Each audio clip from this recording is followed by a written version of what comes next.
Und wir sind live. Okay. Hoffentlich. But we should talk in English, right? Yeah. Oh, sorry. So let's check it on YouTube if we're actually live. Yeah, I think so.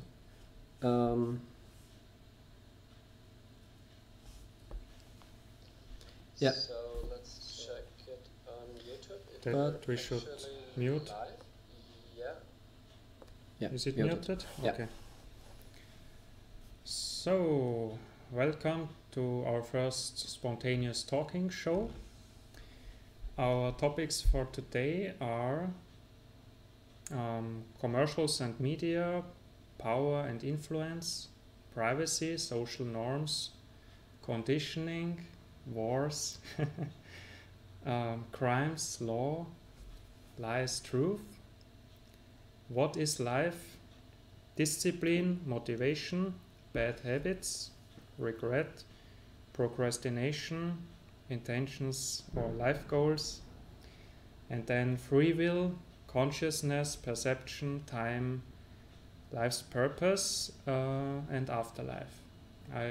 That's 20 topics, but I don't think that we will cover them all. So let's see how it will go.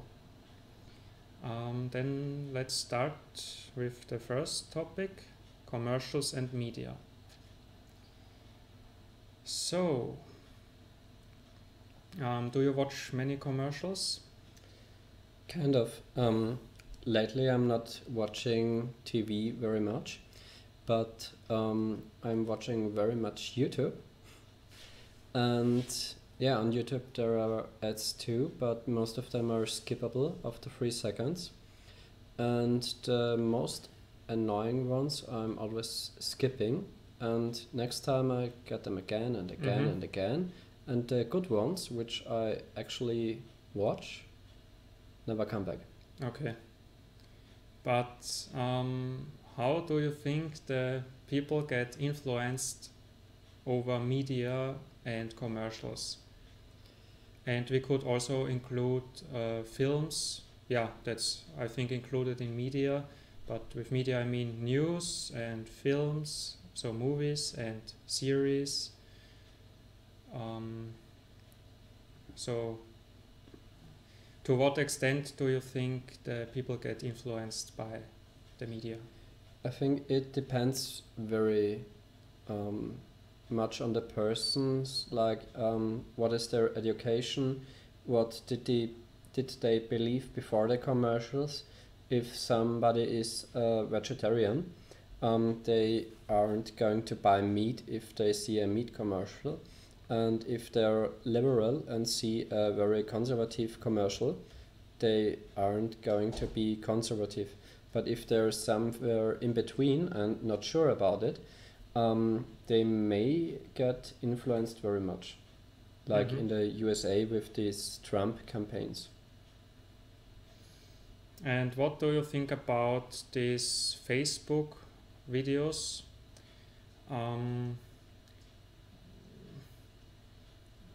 So do you think Facebook is used for influencing the people? Of course, yeah.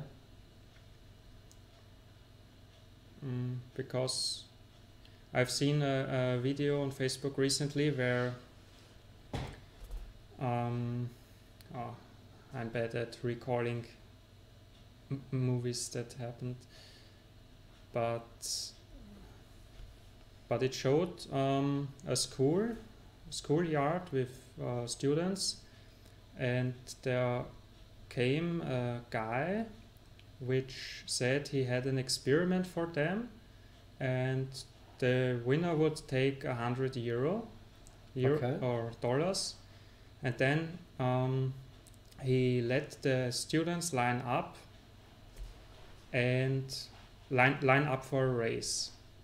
But the catch was that he said, now all students with good education to make 2 steps forward, and then half of the people or almost all of the people stepped forward, but a few, And then he said all students with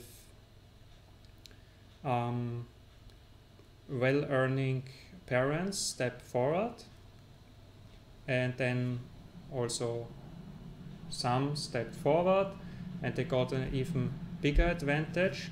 And in the end, so he repeated that a few times, in the end there were... If I can interrupt you, I think I already know where this is going. Did he give the money to the child which was last? No, not at all. Okay. When they were lined up on different spots, he started the race. So he let the students race, and of course the ones in the front had a big advantage, and they actually won the race and in turn the $100. And then he said, he said how unfair our system is, and that people with certain advantages will reach more in life. And yeah, I don't think this is good what he does, because he fosters the hate amongst the students, because then the ones in the back were angry at the ones in the front because they had an advantage. And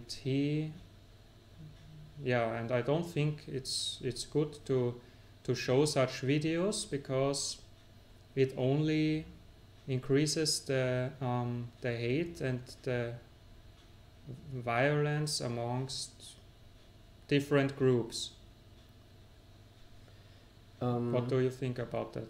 Yeah, I think that may be true, but I think the point was to show that there is inequality and how it affects people, especially the young child in education, because if you have rich parents, especially in the USA, you get a much better education, and if your parents have maybe no money at all, you only can go to public schools, and it may depend where you live, in which districts and which parts of the country, and as much as I know, there are some really bad schools.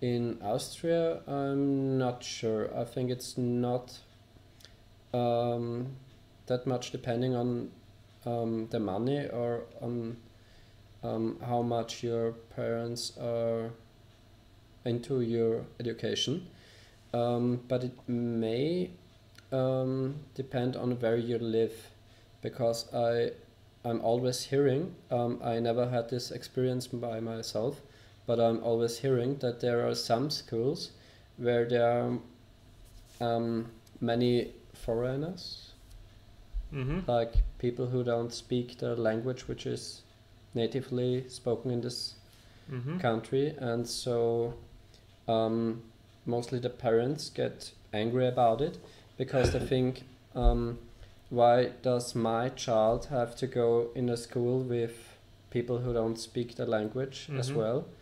And yeah, but I don't think that the commercial itself is the problem.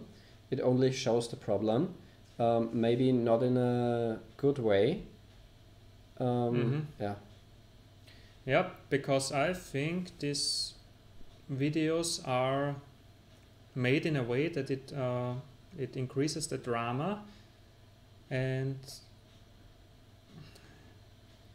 but drama increases perception, and that's all about it's all about perception in ads. Perception. In commercials. Yeah. If the people don't it wasn't a commercial. Oh. It was not a commercial for a product or something. It was just a video to get views on Facebook. Oh, so it wasn't a commercial? No, it was not a commercial. Oh, okay. I thought it was a commercial by some politician. No. Okay. Just clickbait.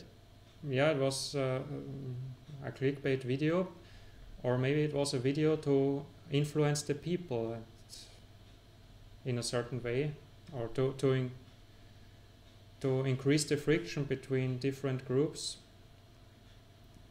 the poor ones and the rich ones,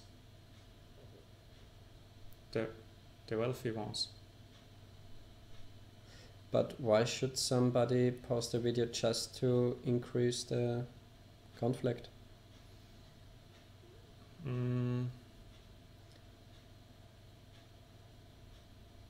I don't know actually. It wouldn't make sense for me, but you're right.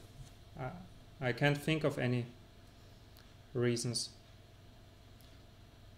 The most obvious thing that I would think of would be that it was kind of a political party which has as a goal more educational equality, and so they're promoting their topics so that they get voted. Yeah, that could be true. I don't know. I think it was a commercial in the United States, a video in the United States, and there are only two parties as far as I know. Two major ones. Yes, so that would not benefit the other party, I think. Neither nor of them, or? I don't know. For that, I know too little about United States politics. Maybe we should move on to the next topic.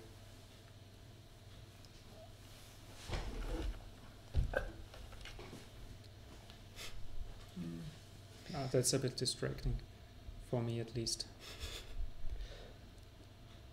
So, should we move on to the next topic, Yeah. or do we Move want on. to say? Move on. Okay. So, next topic is power and influence.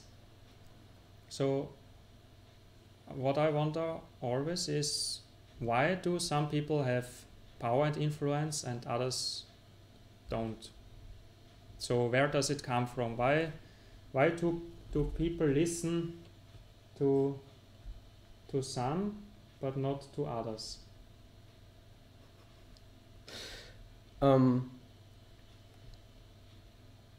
What do you mean? The people which got the most. Can you put him away? Yeah. I'm afraid he's going to bite me.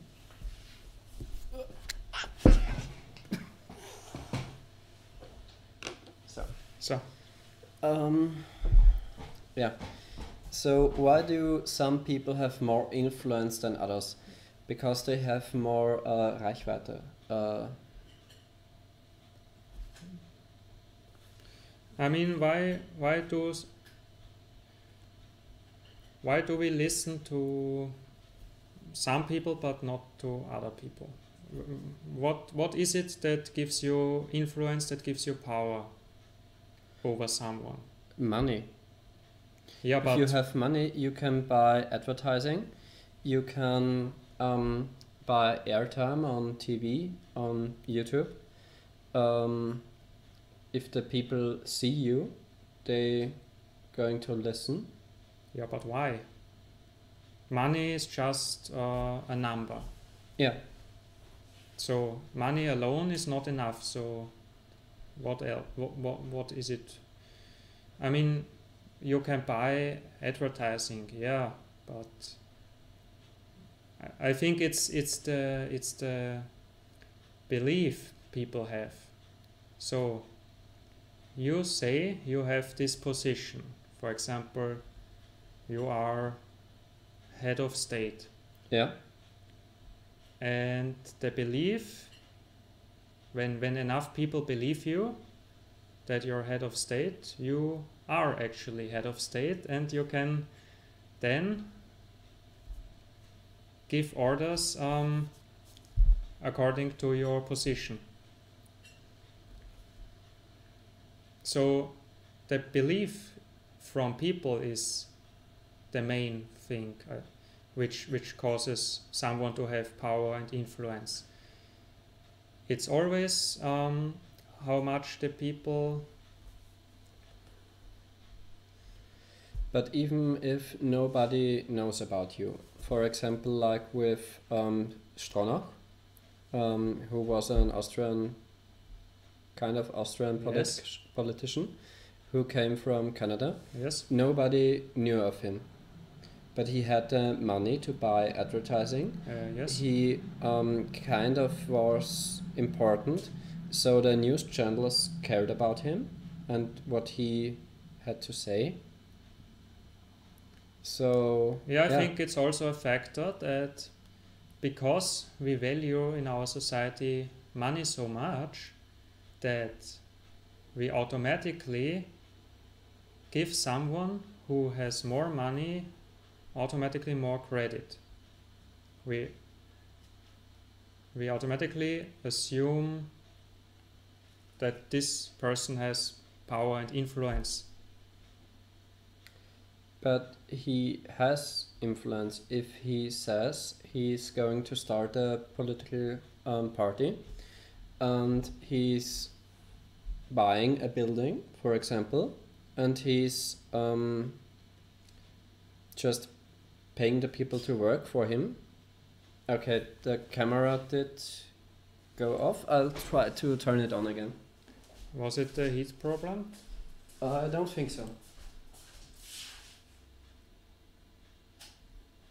Okay. So, yeah. Sorry for the interruption. So what was the last thing you said? Yeah. If he's, was heißt einstellen? Einstellen? Hire. If he's hiring people, he's paying them money, maybe more than somebody else in his position would pay. Then they, of course, are going to work for him. And if he has a political party and he has like 300 people working for him, everybody thinks he's serious and he's going to continue. But you have put many things in there. The first thing is, if there are already many people listening to someone, then automatically we as humans give them more credit. If already 10 people in a room listen to one guy, and you're the 11th, then you will most probably also at first at least listen to this guy. So that was one thing you mentioned, the group mentality. And then there was, what was the other thing? I forgot. I think it's much about perception. If the people think you are serious and you want to do this and you're going to do this, they may listen to you. But for example, with Lugner, if he says he's making a political party, everybody thinks it's a joke. And it's just a perception because Stronach was a leader of a really big company in Canada and so on. And so the people thought he was serious. And Lugner had just a TV show, which was kind of comedy, where they always made fun of him. So nobody thought he was serious. Yeah, I think that's another... perception comes through media. So the way in which media portrays someone will determine how credible or not credible the person will be.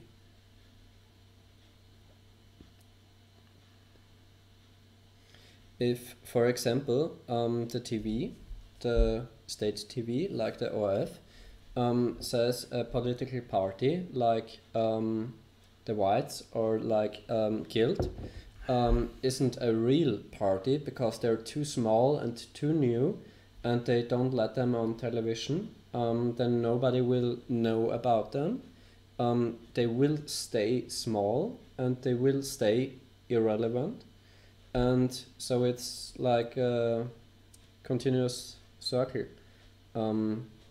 Nobody knows about them because they are not on TV and they're not getting on TV because nobody's knowing about them. But if you're somebody like Stronach, who is kind of interesting, they let him go on TV anyways. And then the people watch him, they know about him. In the future Befragungen, like surveys, polls, the people will say that they know about him and they may vote him, and so he gets more airtime on TV and it continues. So yeah. But how did these people got their fame in the beginning? Like Stronach, he had a big company, or he worked in a very big company in a high position. Yeah. So, but he started with as little influence or power as we, and he managed to get bigger influence or power. Yeah. So, because you were saying it's a circle that people which already have influence and power, it's easier for them to get influence. But if you have a kind of bad influence, like you're kind of a comedian, you will have a hard time to get a job like a politician. Yes, that's true. But if you're a serious businessman, you're getting more the perception of a serious politician.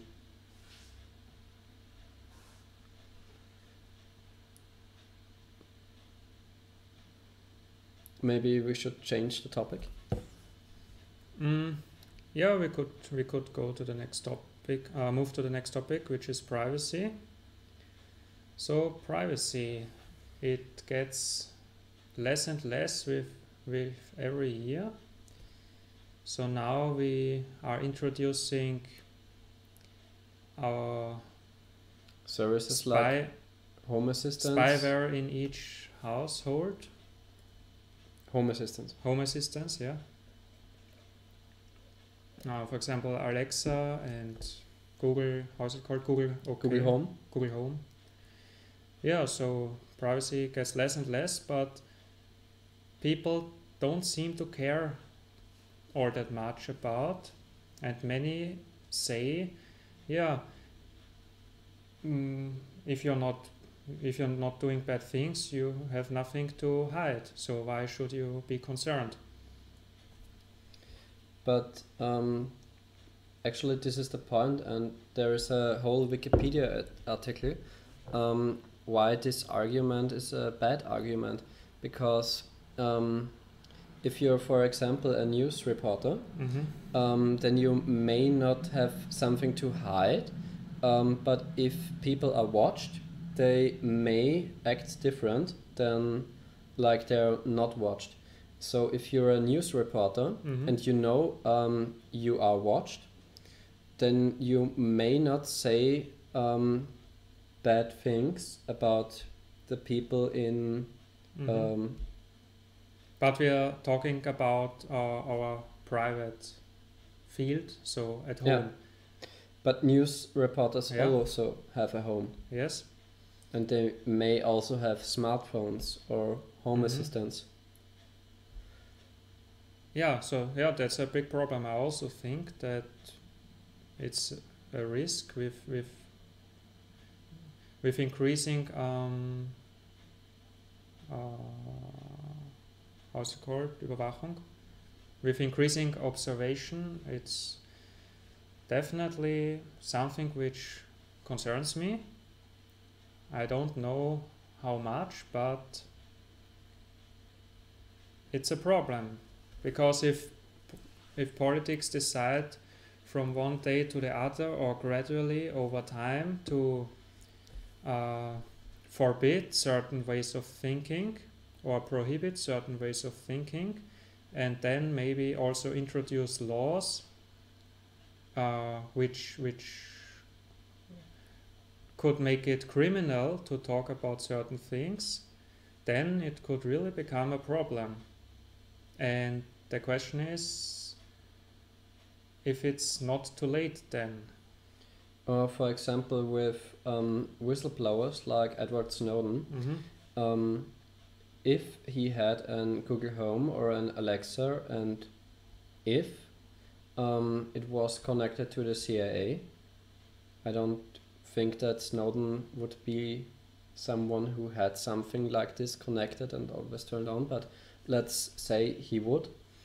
And they would have noticed that he was going to do what he did, then they may have stopped him without anybody noticing it.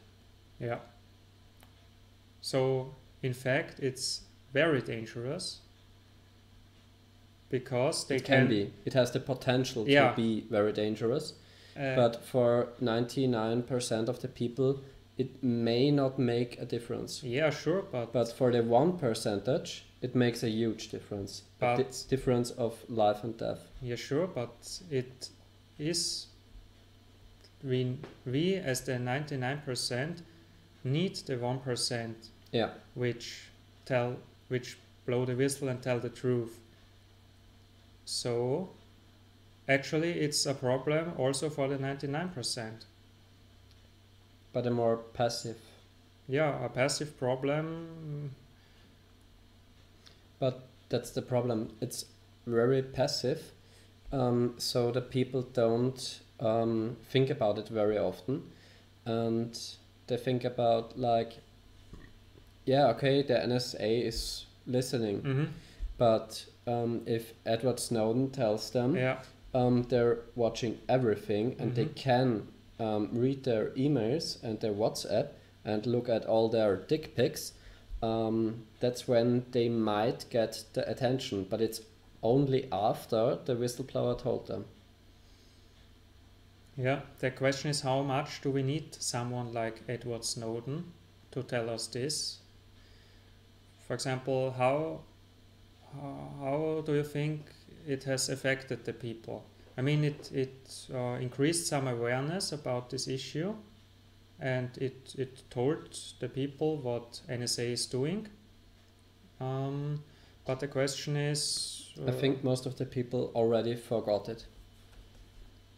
Yeah, but I actually do think that we need counter forces, because it's always forces which play together and hold themselves in check.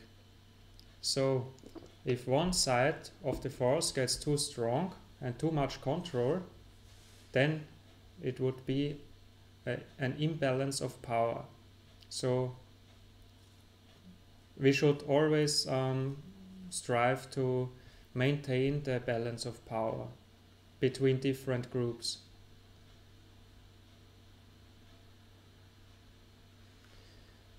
The thing is, if we would not have Edward Snowden's, it may go too far, and it may be too late to do something like that. But if we have Edward Snowden's, it never gets to this point of being too late to change something, and then the people don't mind that much because they think, yeah, right now it's not that bad, and right now we don't need people like Edward Snowden. But if we would not have them, it may get overboard very quickly, I think. Yes, and that's what I meant with balance of power. Of course. Because Edward Snowden is a counterbalance to NSA's power and organizations like that, government. So, and if they get too much power and surveillance is the word. If surveillance gets too sophisticated and too widespread, then it increases power of NSA and government. So the question is, how can we in the future also get power against them? As the people. Yeah. That's a hard question because the secret agencies aren't underlying the politicians very much, because I think most of the politicians don't even know what these secret agencies are doing. Mm-hmm. And maybe they don't even care, most of the politicians. Mm-hmm. I mean, we would get power if we would know where, if we increase transparency, if we would know where the data is going, who has access to the data, and what they are doing with the data, and what they are planning with the data. But that's also a problem, because the secret agencies say that if the terrorists or the bad guys would know where the data is going or what they are looking at, then the bad guys would have enough information to hide it.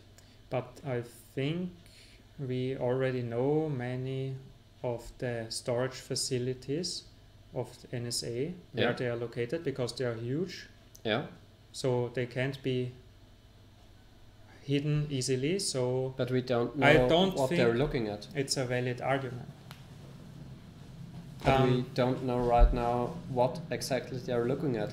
We don't know, like, they're watching your contacts, and if one of your contacts is flagged, and then you get a semi-flag or something like that. We don't know how the system works and what they're actually watching, or how they're watching it. Could at least tell us, for example, how long do they save it, and roughly what kind of data do they save? For example, geopositions. But that's something that could help terrorists to hide or to obscure their information.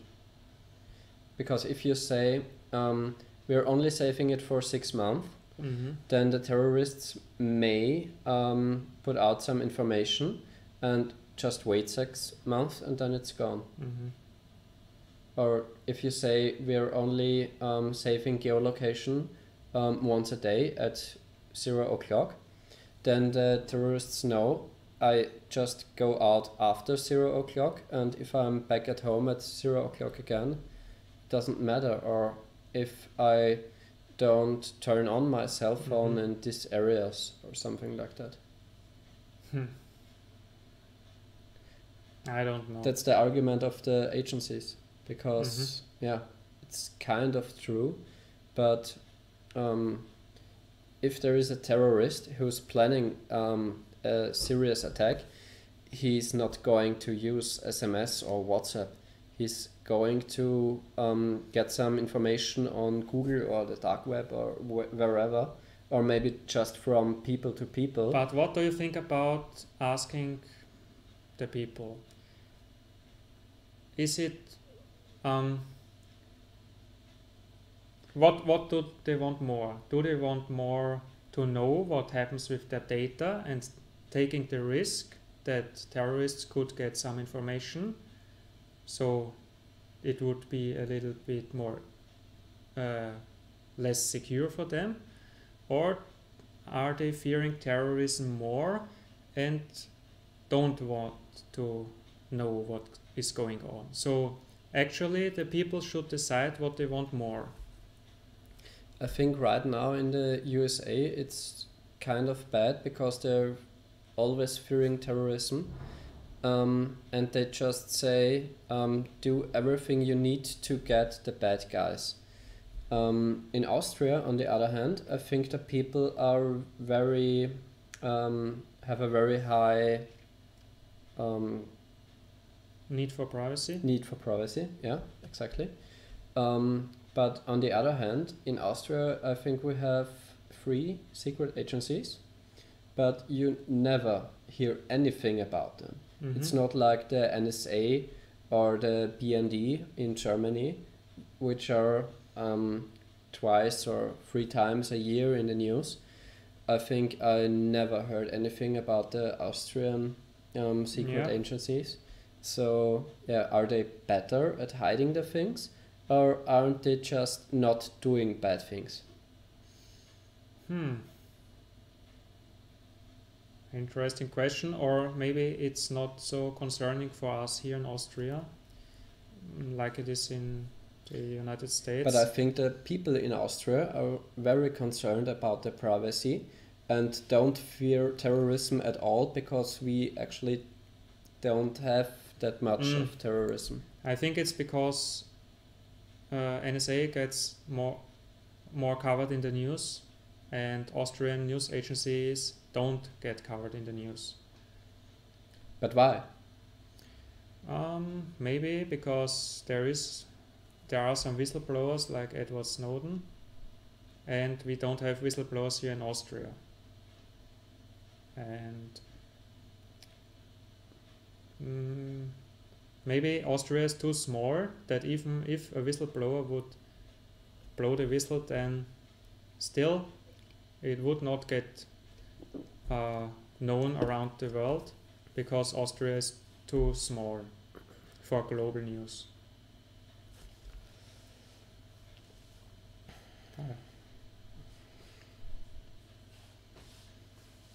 Is this one viewer, or are we this? I think it's ourselves. Ourselves, okay. And it just stopped on the tablet, but not sure why. Huh?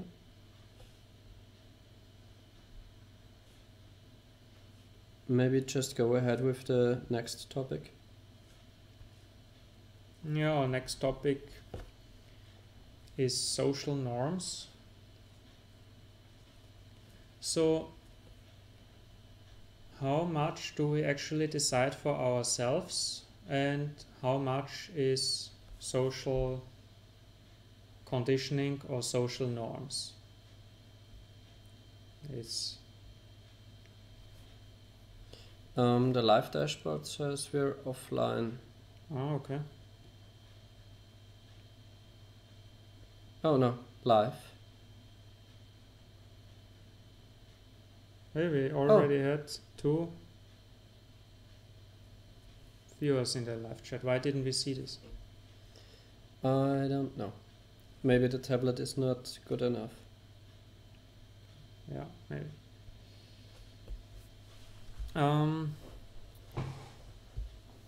So how many views do we have now? It says 0, Okay. but it should not be, because we're currently viewing the live stream ourselves, so we should count as 1 viewer as well. Could you just say hi in the chat if you're watching, please, so that we know if you're here?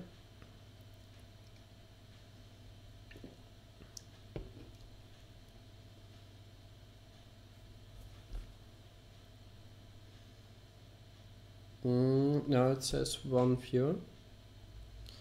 We can... Yeah, that's when I closed the tablet, and that's when we had a comment. But he watched, wrote the comment, and exit. Okay. So, yeah, just us. Good, then let's talk about social norms. So, how much do you think we make our own decisions, and how much do you think it's social conditioning or social norms? I think it's most about it is just social norms and not our own decision. Or let's say our decisions are based on social norms. Yeah. What's a good example of everyday social norms? Like, For example, greeting. yeah, greeting. If somebody is greeting you, you're greeting back, maybe even if you don't want to greet right now. Yeah, I think most of the time you just greet and you don't think about it, so it's just conditioned deeply in our mind. If you go to a shop or at work, you just greet if you enter the room and you don't think about it. So with greeting, it's not a problem. But what's with So social? for example, with something overboard, let's say urinating. You never would urinate in public because it's very offensive to other people. But if you would not care about other people and social norms, you just would do it. Because you personally may not care. Yeah, it's generally accepted that, so not accepted to urinate in public or expose yourself in the public, and it's just our social codex.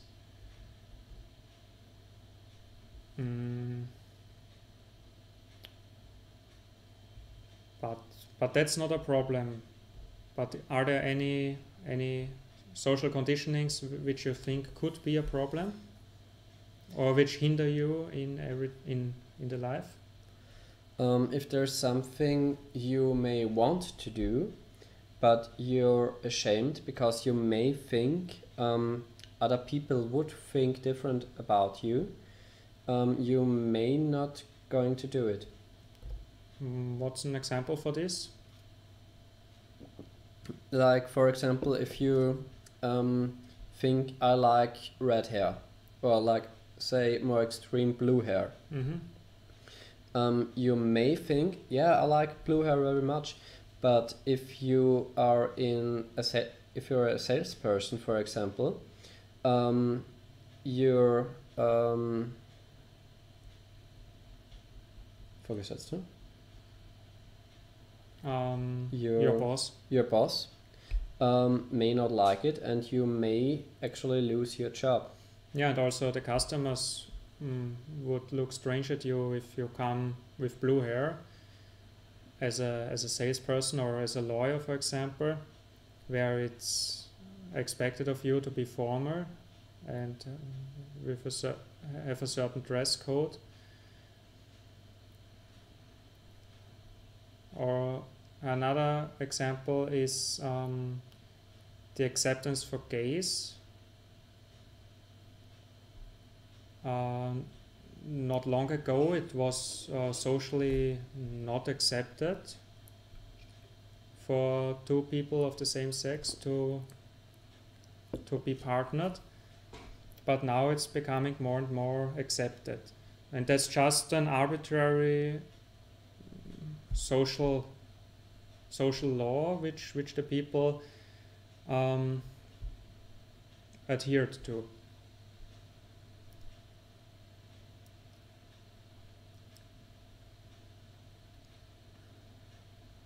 So there was not a certain meeting where people met and agreed on this, it just developed over time.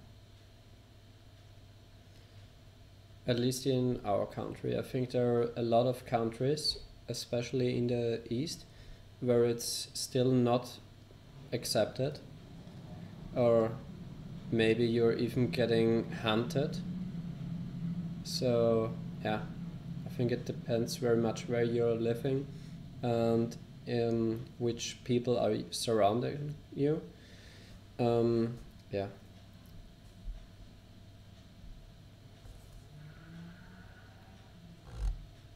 So, on to the next topic, which is wars. So, why do wars happen? And because two opposing sides fought differently. Or something like that is something what Neil Patrick Tyson said. And yeah, of course, if two armed forces have different opinions about something, they may fight about it. But I think in today's age, war doesn't give the money back you have to spend on it, because, like, for example, if USA and Russia have different opinions about something, they're not going to fight about it, because they're kind of relying on each other in Wirtschaft.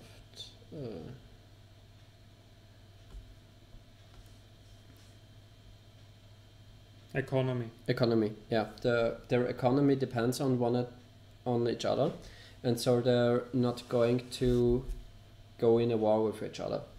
But they may give each other sanctions when, for example, this Ukraine thing happened with Russia.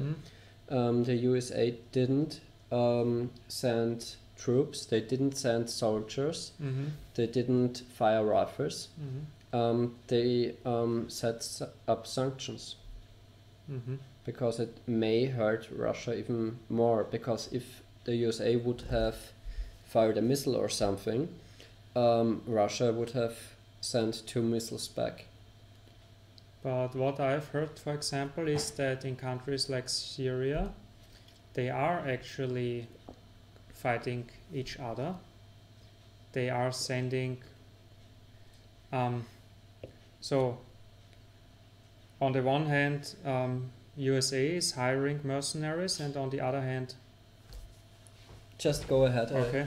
Turn the camera back and on the other hand, Russian is also hiring mercenaries, and they fight there for the interests of both countries.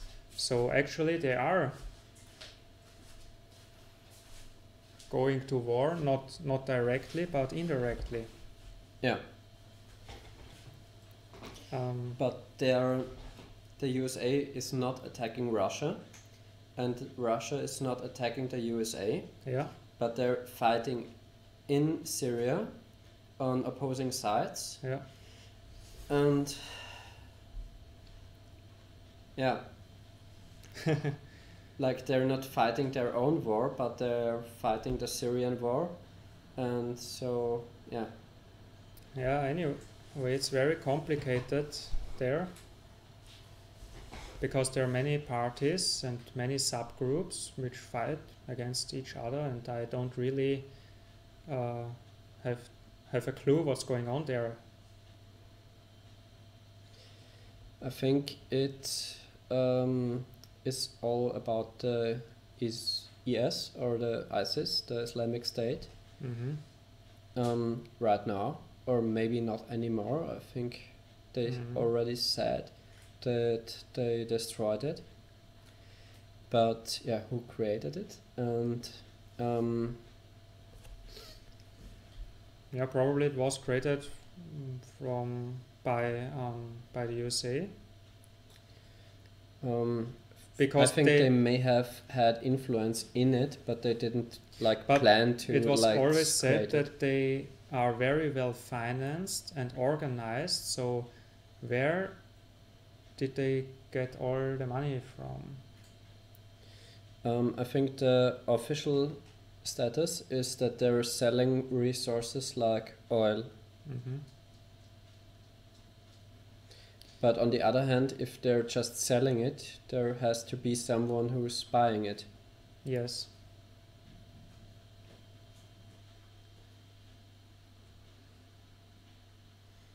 But I think this topic is a little bit too hot. No, I think we know too little about the topic. But yeah, the topic was wars. I mean, we don't have necessarily to talk about current wars, but we can talk about wars in general. But I think we could also move on to the next topic, which is crimes and law. So, crimes and law goes hand in hand, because without law there are no crimes.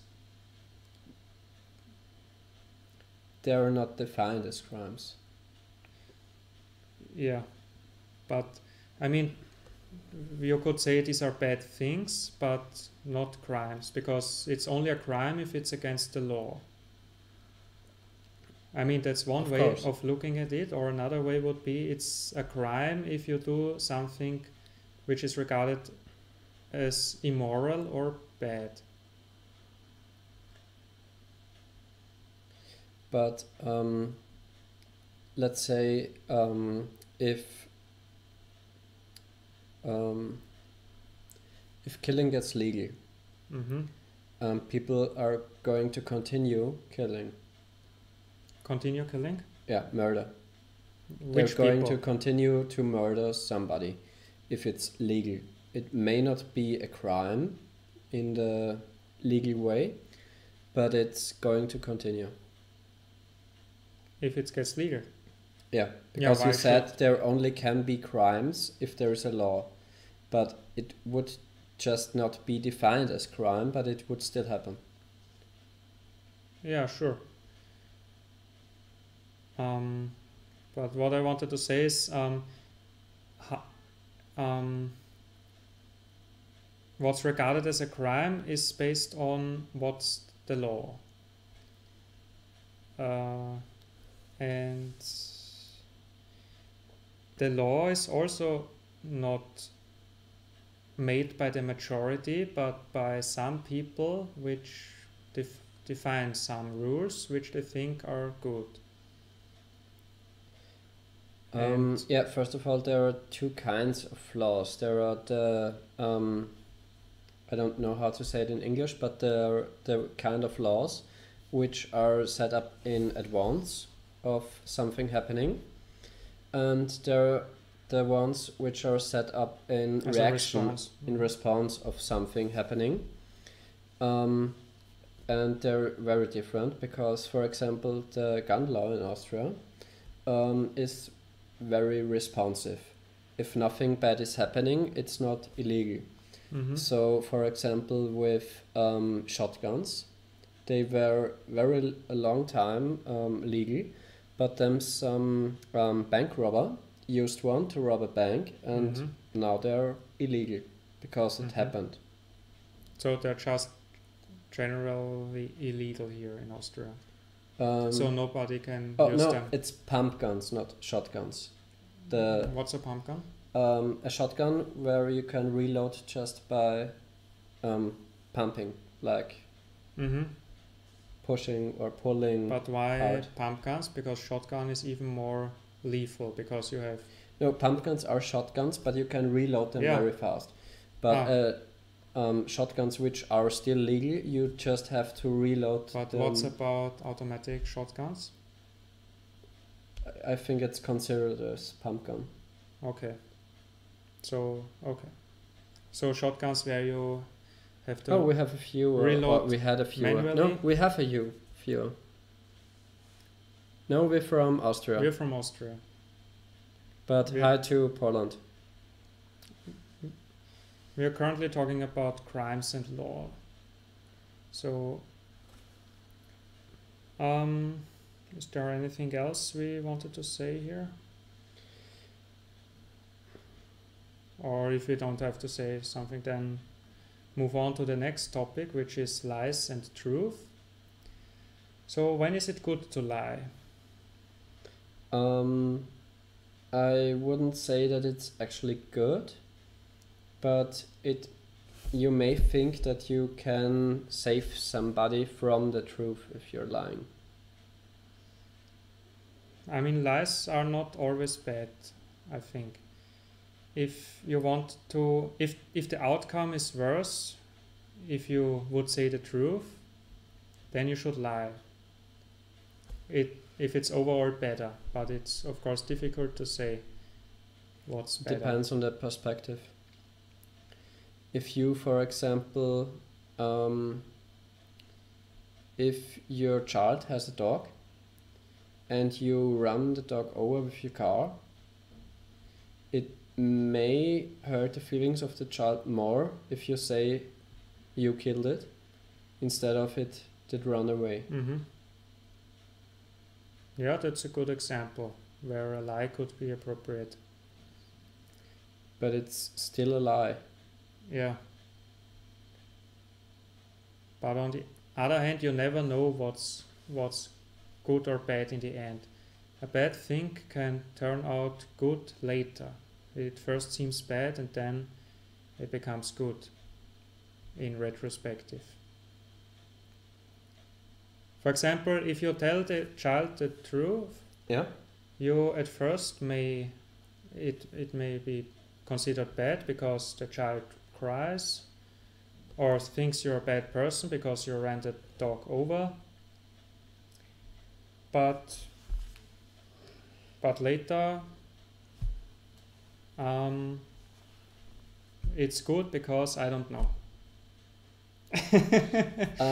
For example, if you killed the dog but you say it ran away, the child probably would want to search the dog. Yeah. And then maybe in the end it will find out that it's dead. It's dead, and it find out that you lied, and then it will be even more sad. It's a lie which gets the situation better just for the moment, but on long term it may be worse, because if the child is thinking there is a chance it's still alive and it can find the dog. Like and subscribe. Okay. Yeah. Thanks. No, I think he wants us to subscribe him. So yeah, we can look into the channel later. Yeah. And see if we subscribe. Okay. Yeah, so the next, do you want to say something else?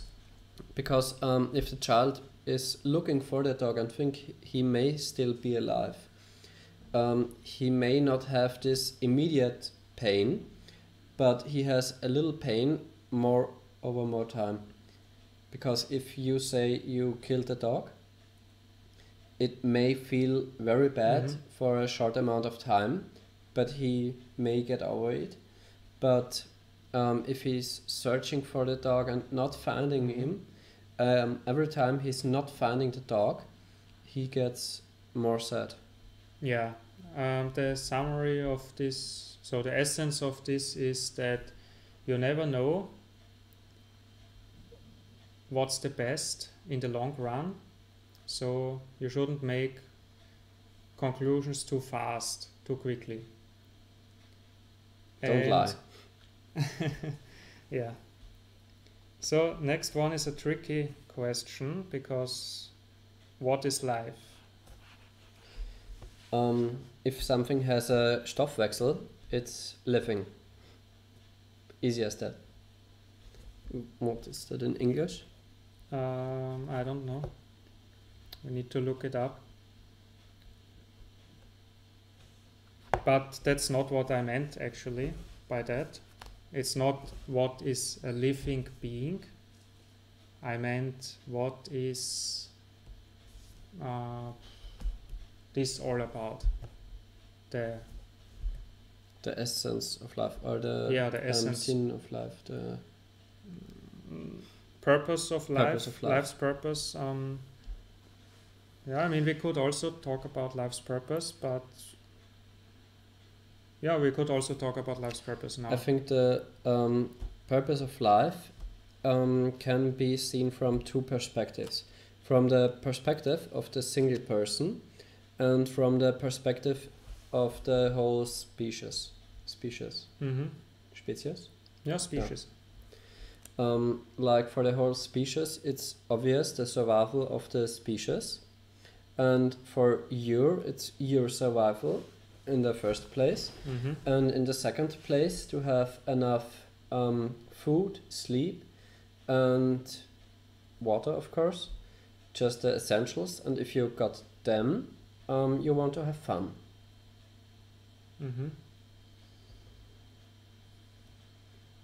But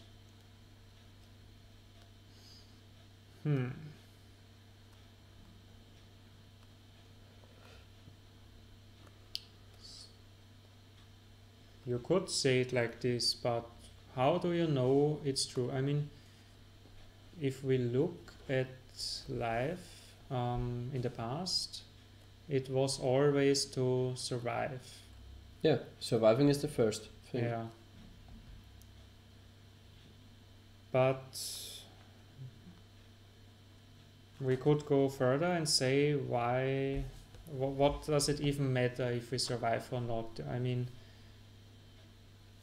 I mean, we are programmed like this, that we try to survive. It's in our subconscious programmed and evolutionary, I think. It's in the DNA even, that we want to survive. But yeah, and I think if it would not be in the DNA or so deeply ingrained, then we would not even be here and talking about it, because I think it's evolutionary. If you don't have a will to survive, you're going to die. yes. And if you're going to die, you're obviously not going to reproduce. Yeah. And if you're not going to reproduce, the part of the DNA which is going to die is, yeah. Yeah, that's It's what gone. I wanted to say. That the fact that we are even still alive for so many years is only because our instinct for survival is so deeply ingrained. So we could conclude from that that this is our deepest purpose, that we continue to survive. Yeah.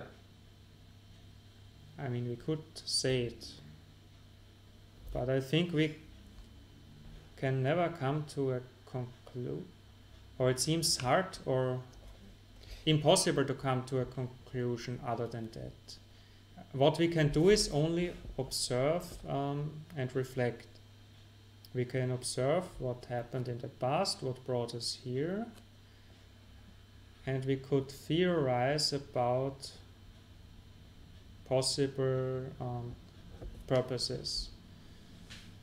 But who will be the judge who tells us which is the correct? Yeah, it's simple because View. The purpose of a species is always to survive and to reproduce and to enhance. Because if a species does not survive and does not grow bigger, it gets lost or it gets extinct.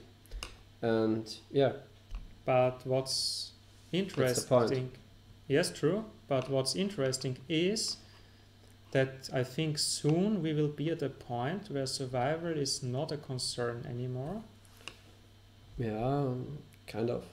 where we have enough resources and enough comfort and such that and enough technology that we can prevent asteroids impacting us, and we have the technology to go to different planets. So when this point is reached, that we won't have to care about survival anymore, then we need a new purpose. Because We just got a viewer. yeah, hi. Currently we're talking about life's purpose. So we will need a new purpose when we are stable, and I think we have more layers of purpose. Like I said, there are many perspectives, like the perspective of the species. The purpose of the species is just to survive and to grow bigger.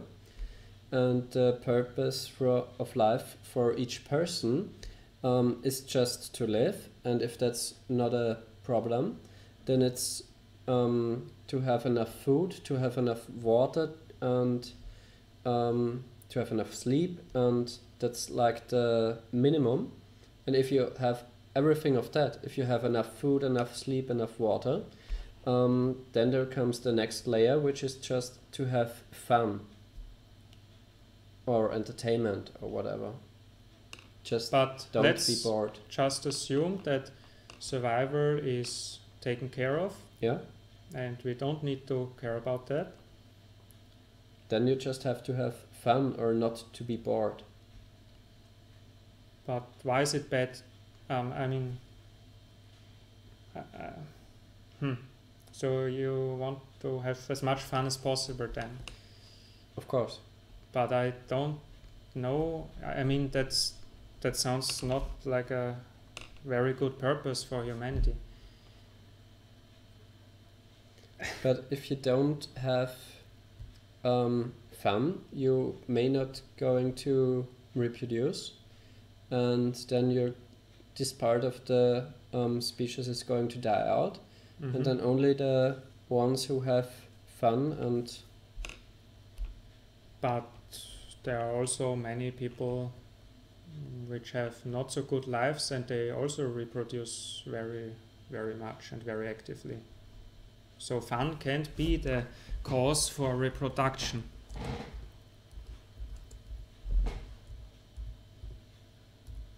I'm just typing into the chat. So fun can't really be the cause for reproduction, because many troubled families which have bad or not so good lives also reproduce. I don't think that any one of them would say the purpose of life is to have problems. That's not their point, that's not their target. The target of the people is always to have fun, to be entertained. Or most of the times. But maybe it's more fulfillment. The purpose in life is that you have fulfillment. Yeah. Because if you have fun all the time, it gets dull at a certain time. If it gets dull, you don't perceive it as fun anymore. Yes, but so what? Yeah, but then it just means feeling fulfillment good. Can be fun, or like I would have defined it that way. Yeah, fun for me sounds like going to the cinema or going on a roller coaster. Or let's call it being happy. Being happy, yeah. Being happy. But you can't also always be happy, because if you're always only happy, you don't know what happy is anymore, I think. I mean, if you would never be sad in life, then you don't know what happy is. That's a hard question. I think that I could be happy without being sad. But it's actually very hard never to be sad, because bad things happen. Yeah, but we said that's the ultimate goal, to always be happy. Yeah. So that's the target, but you don't always reach the target. So would that solve all problems? Because now the only problem for humanity is that it's not happy all the time, right? Yeah. And if we would develop a average intelligence which cares about us, about survival, about food, about living, and we would not have to do jobs, we probably would care more about entertainment, maybe doing sports, maybe extreme sports, maybe watch TV. Many people enjoy watching TV. Yeah, I think this future will come very soon if technology advances like this. That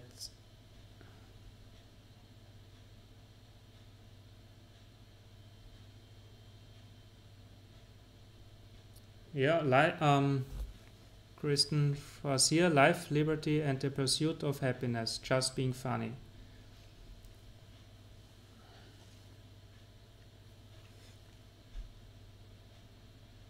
What do you say about this? I'm not actually sure in which timing he wrote it.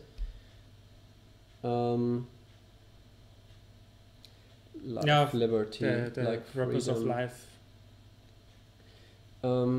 Freedom may be important, like liberty, but I don't think it's essential. It may be important, but not essential.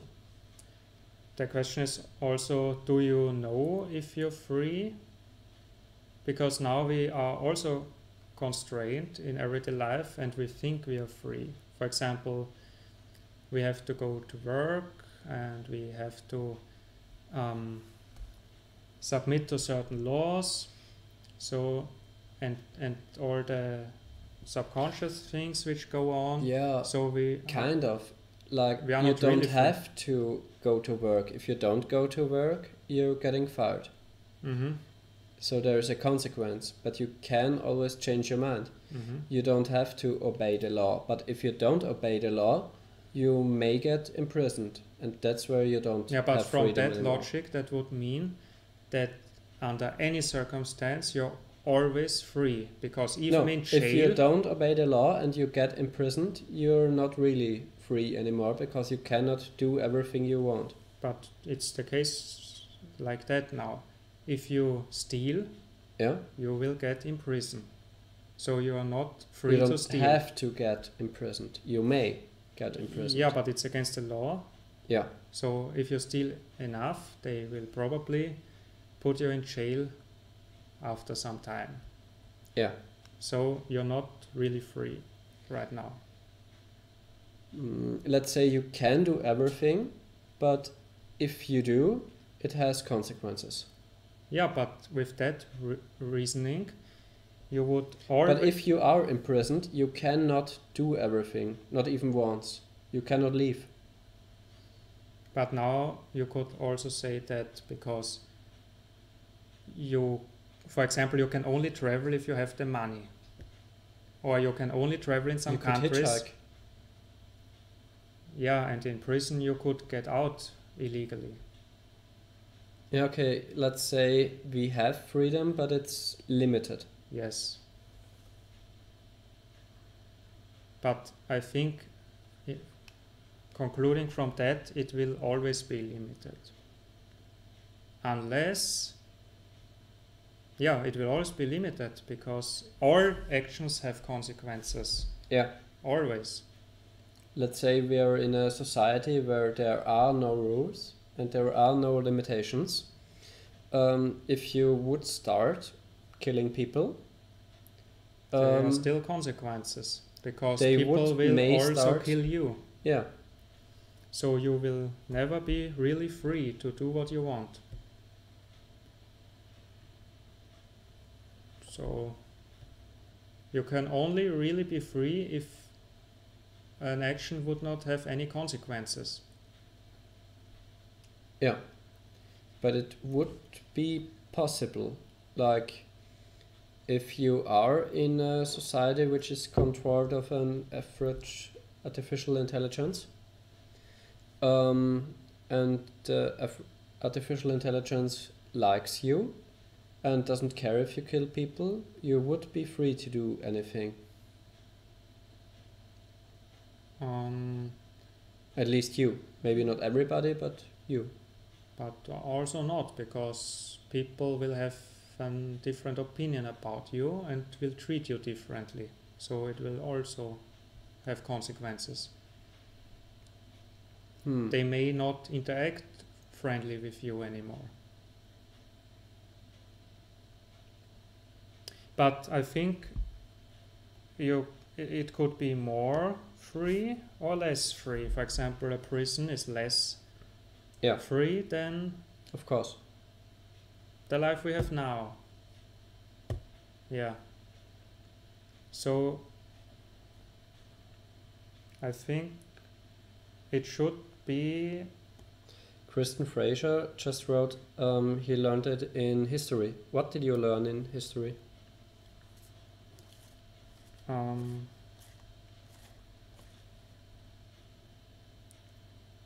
Like, not you, but him. Yeah. I think the more freedom you have, the more responsibility you have also, of course. Because if it would be legal to kill, it would be the responsibility of everyone to not kill. So, because we are not responsible enough ourselves, we need this law.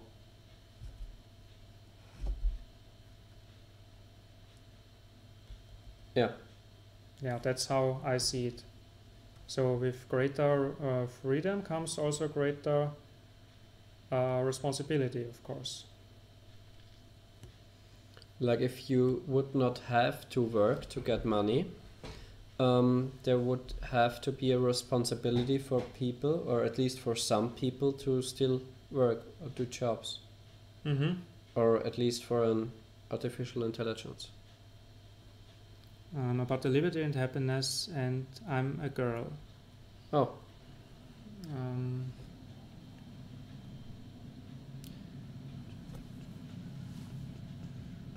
And did you learn that liberty and happiness are important?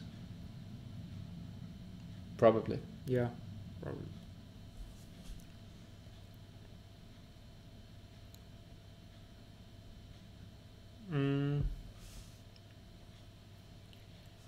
Yeah, difficult questions. Do you want to go to the next topic, or? Do you maybe have a topic suggestion, Kirsten?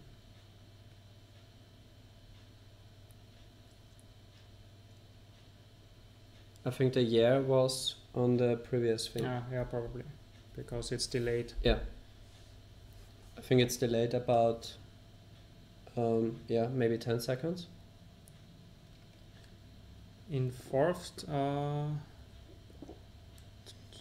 does it mean 14 years? Which country are you from? I'm not sure, because 4th grade at Austria would mean that you're 10 years. 10 years or 14 years? Yeah, actually, yeah. Oh, camera shut off again. Why does it do that all the time? I'm not sure. I already set it on automatic shutdown off.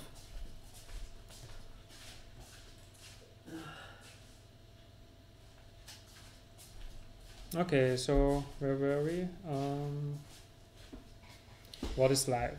Life's purpose. Okay, maybe discipline and motivation. Yeah.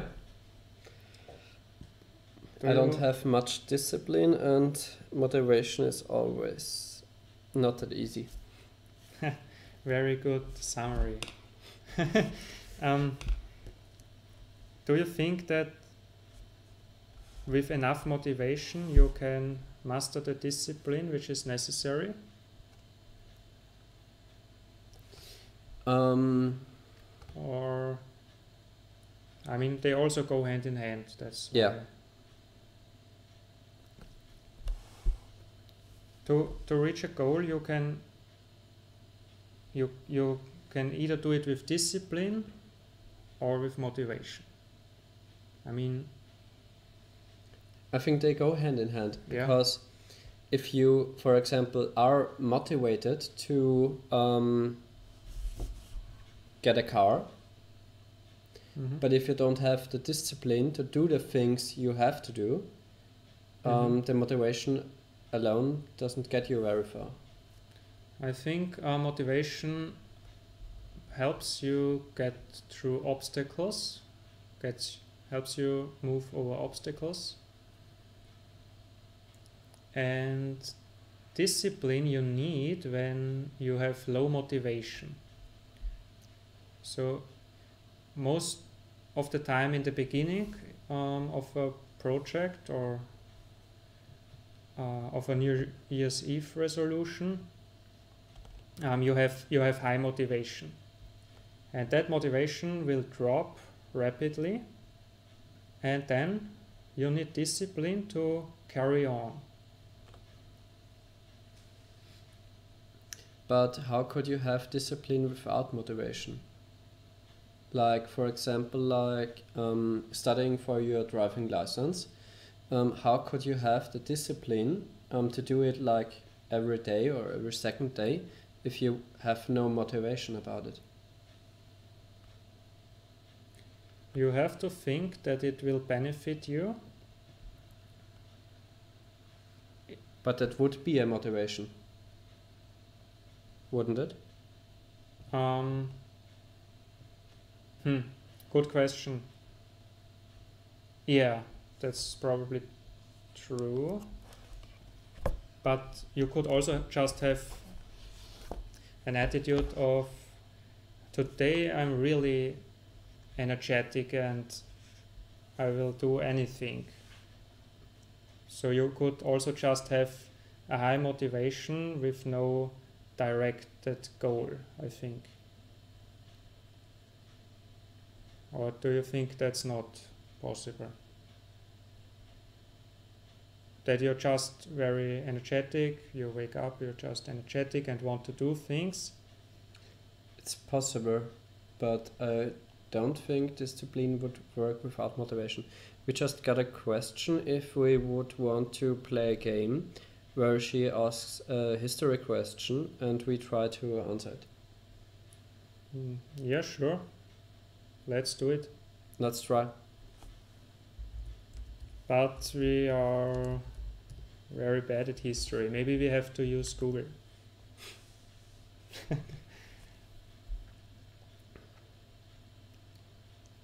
Yeah, because actually I know nothing about history almost. I don't know. If it's just like you have to do a homework and don't want to do it and we should answer the questions, it may not be a good idea because we may not know the correct answer. I don't think that's the case in days of Google. What happened in 1607? Oh, many things probably. Probably. But which of them got documented? Yeah, it's a whole year where many things had happened. But as I said, I don't know anything about history. We could try to narrow it down. But even that is... time was it back then? Yeah. Was it like Middle Age or New Age? Yeah, I don't think it was New Age. Middle Age, no. Yeah. I think it's not Middle Age anymore. But actually, I have no clue. Okay. So, yeah. We're not very good at history, and we don't know anything about 1607. Can write us in the comments what happened there. What was the important thing that happened? And in the meantime, we can carry on with discipline and motivation. Like, what do you have? Oh. Jamestown was settled. That's what I have learned so far. Jamestown. That's good. Where is Jamestown? In which country or on which continent? Jamestown. It sounds like maybe England, like Great Britain, or maybe USA. Good Jamestown. Question. Jamestown. No. Oh, when was America actually settled? I don't think we should talk about this. We would only embarrass ourselves. Yeah. Maybe we should study it first and then we can talk about it. That's what I think about it.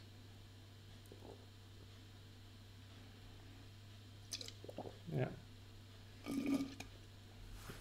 Or we would have to Google it.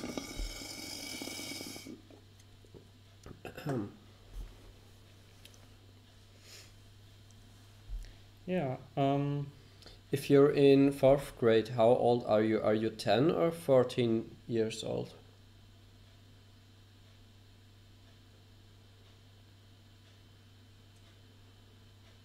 The first president, so it has to be the United States, right? Probably. But I also don't know that. Do you? Abraham Lincoln. No, I'm almost certain he wasn't the first one, maybe the 20th or something. Oh, 10 years old. Okay. So we are from Austria. That's why we don't know that It's much. kind of in the center of Europe, beneath Germany, or south of Germany. Yeah. You can ask us questions about Austria or Germany. We have 2 viewers. What does it mean? We are 1 okay. and Kirsten is 1 2. 1 hour.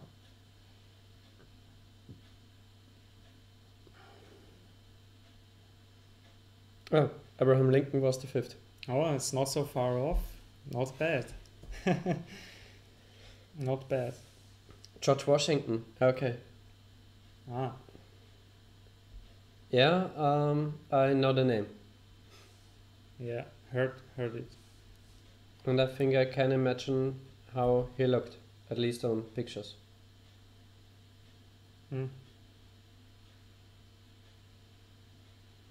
Yeah, what do you want? What should we talk now?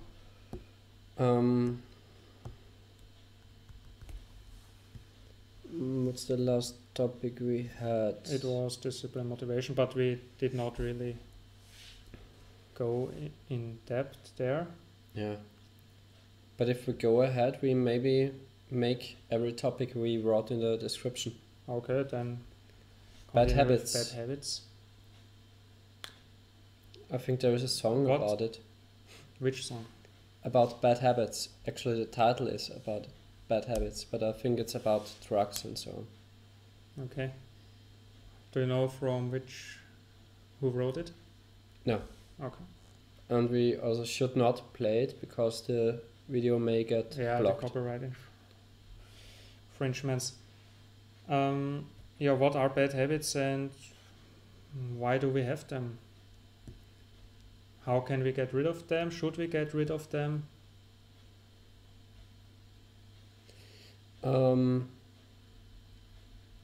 Yes, kind of. No, I don't think so.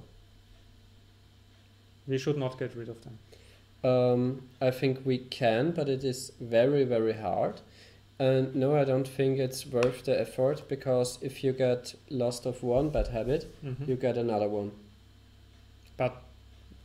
But it depends on what. If like your bad habit is drugs, like cocaine or meth, you probably should get rid of it very fast, because it may kill you. So bad habits, I think, are... new question. What is your favorite color? Yeah. Like kind of gray? Like that's kind of the channel name. But maybe a second would be like colorful. Like, yeah, I don't actually mind that much. As I was younger, I would have said blue, but nowadays not that much. Yeah, I like the bright colors, orange, brown, red. But I think back to bad habits. One bad habit of me is that I get very easily distracted. So bad habits are things which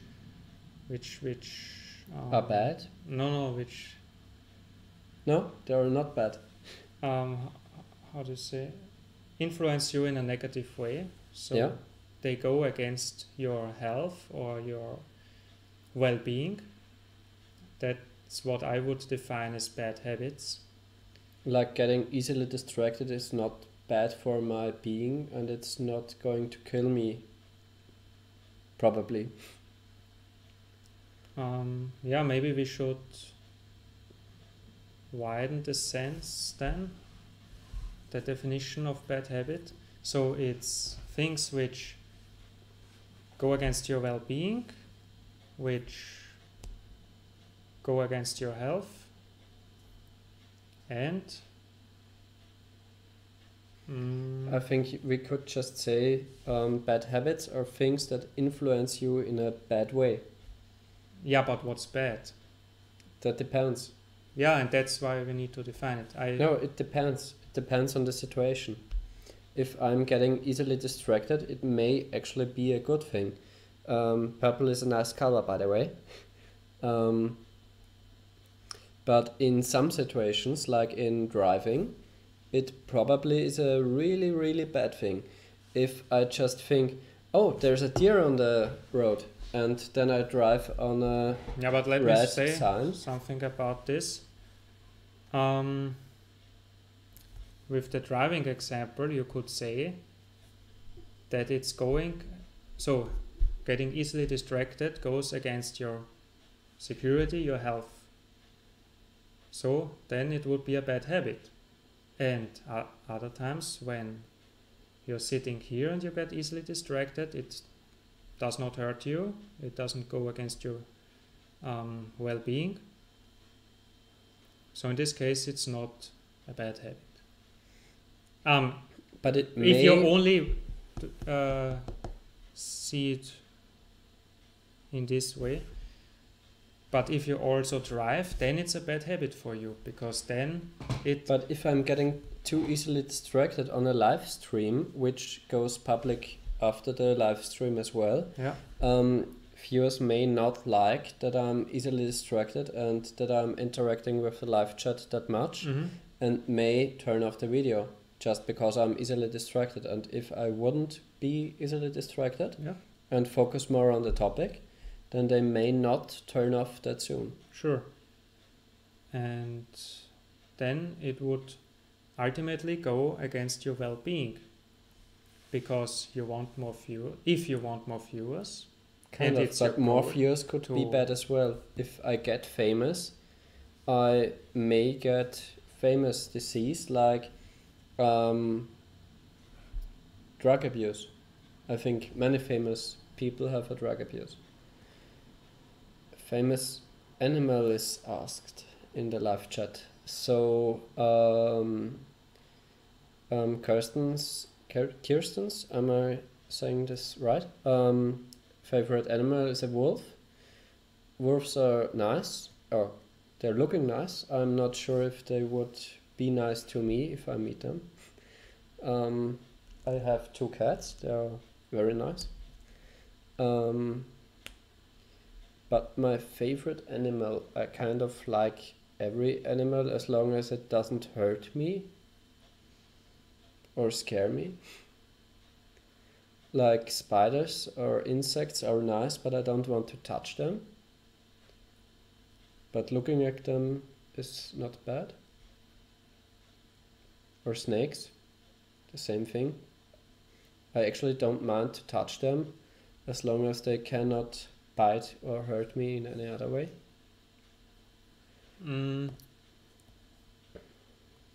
Mine, I haven't really thought about favorite animal. If you would ask me now, I would say that cats and dogs are nice. They are nice pets, nicest pets. And I also like watching any animal, actually, because most of them are really cute. What about wolves? Wolves are not so cute, What about baby wolves? Baby wolves are probably cute. But what I like about wolves is the endurance they have and the stamina. I think they have high endurance, high stamina.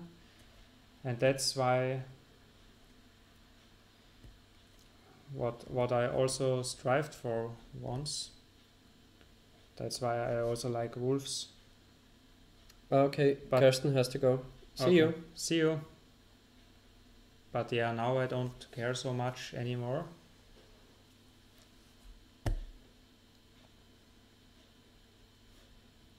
Okay. Yeah, bad habits. Subscribe, by the way. Yeah, of course. Hit the like and the subscribe button, please, if you like the show.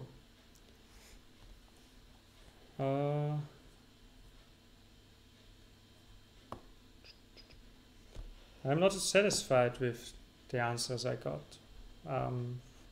Talking about bad habits. Let's restart. Why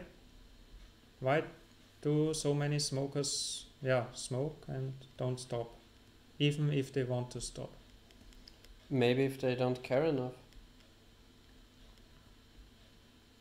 I think it's not so easy. I think they tell themselves all kinds of lies. For example, I enjoy it. It's just recreational activity. I can't do everything. It's not funny if you live healthy. It's not enjoyable. So Like for smoking, I don't actually understand why people smoke, because for me, it's smelling bad. It's a drug. But it's not even a drug where you get some kind of change, because, like, for example, with alcohol, you get drunk, you get like more open. or You see you see get some you effect, get a straight but change. from You get a change. nicotine. Yeah. What?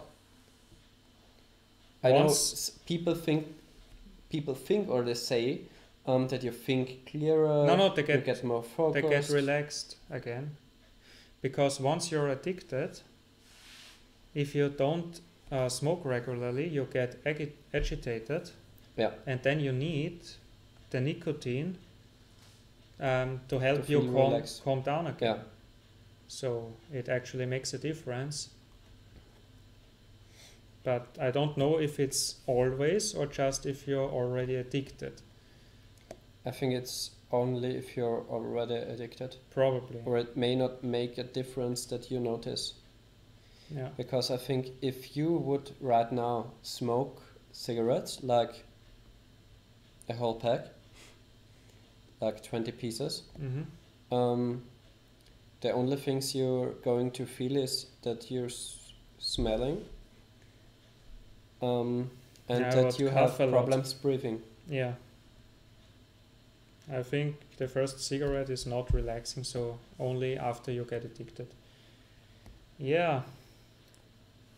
But But if that's what I don't get about drugs, because if you want to take drugs and you want to take your behaving, why not just go straight for the hard ones? Like if you're already committing to nicotine, which is a pretty dangerous and killing drug, why not go Yeah, I for think- cocaine or speed or meth? I think, first of all, many people don't see it, most of the people don't see it as dangerous as cocaine and meth. Yeah, okay, maybe not as dangerous about meth, but what about cocaine? Yeah, I think, first of all, cigarettes are much more easily accessible, much more accessible than Yeah, of course. cocaine. So that's the first reason. But then- it's like water. Why don't you take water as drug? Then- it has no effect. It's much cheaper, of course. Cocaine is Ah. more expensive. Cigarettes aren't cheap. Then most people think that cigarettes are not as dangerous as cocaine. But if we have a scale, like And also, they see many people around smoking, so they already see it's kind of not dangerous because they don't die immediately. And with cocaine, you don't have that because, first of all, it's illegal, and it's not as accessible, and smoking is illegal in many places too. yeah. In some public places, yes, but yeah, I think that's enough reasons why people But I think start if smoking instead of doing cocaine. if we see a scale, like from here to here, and there is 0 Yeah, and there is 100. And water is a little bit above 0 because it gets you awakened sometimes if you're thirsty. mm-hmm. And cocaine, let's say cocaine is our 100%. then cigarettes. Dangerous, you mean, or what's the scale? The scale of X is how much change you feel, how Change. much awaken or something like that. And Okay. How cigarettes, I think, are more like on the water side of things, not nearly close to cocaine. But pricing, water is in Austria almost free. Cocaine is about, let's say, I don't know, maybe 20 to 30 euros per gram. I don't know. And a cigarette package costs 5 euros. But it's on the side close to water, not cocaine. Yeah. So the scale. But that's also the reason, I think. Most people don't want in everyday use to have a high impact like cocaine does. So if they are at work and just want to take a cigarette break. You should not take any drug regularly, I think. If you take drugs every day, it loses its power. You're just getting addicted faster. Yeah. But you don't have any benefits. But you don't see that when you start doing it, because else you would not start doing it. And then once you're addicted, you can't stop anymore. How can you, in this time of age, starting smoking cigarettes without seeing that you may get addicted and smoke it every day? I mean, it's literally printed on every package. At least if you can read. If you can't read, then yeah. I think it's because people, there are many reasons of course, but one could be they think it's not them. It's always the other ones. No. They think it's enjoyable. Okay. For some reason, they think it's enjoyable. Maybe they started water pipe, shisha, and shisha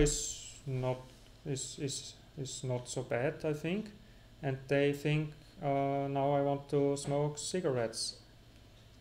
That could be one reason. Other reason could be social interactions.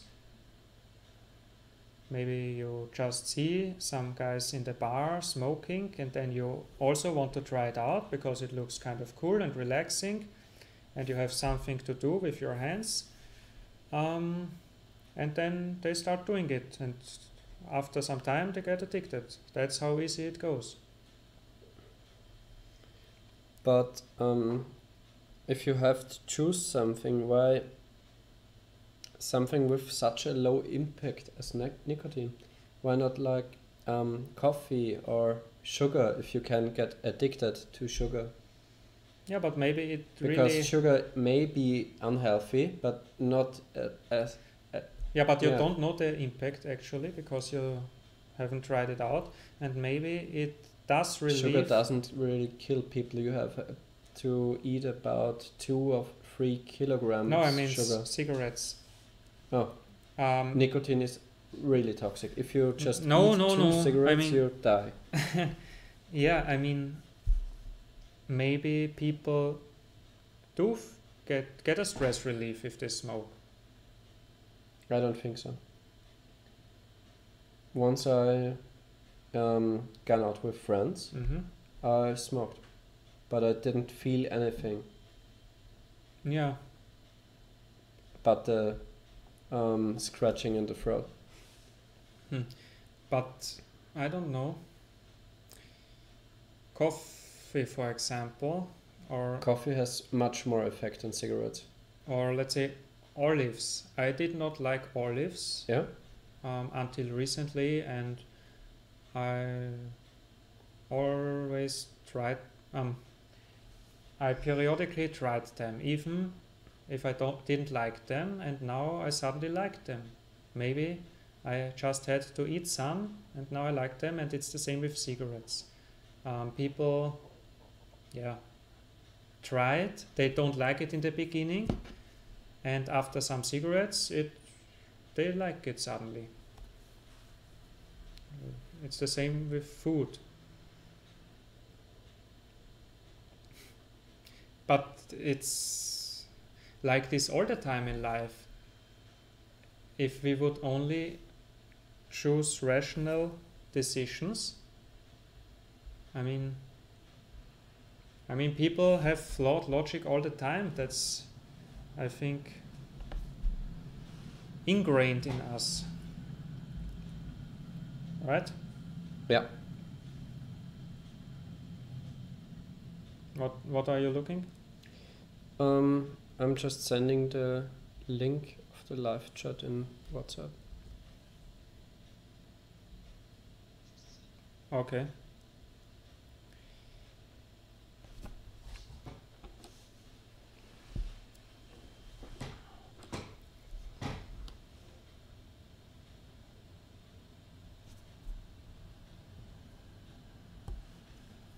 So maybe we Bad talk. habits.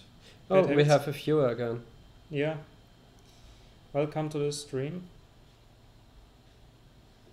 Do you have any suggestions for topics, Mr. or Mrs. New Viewer?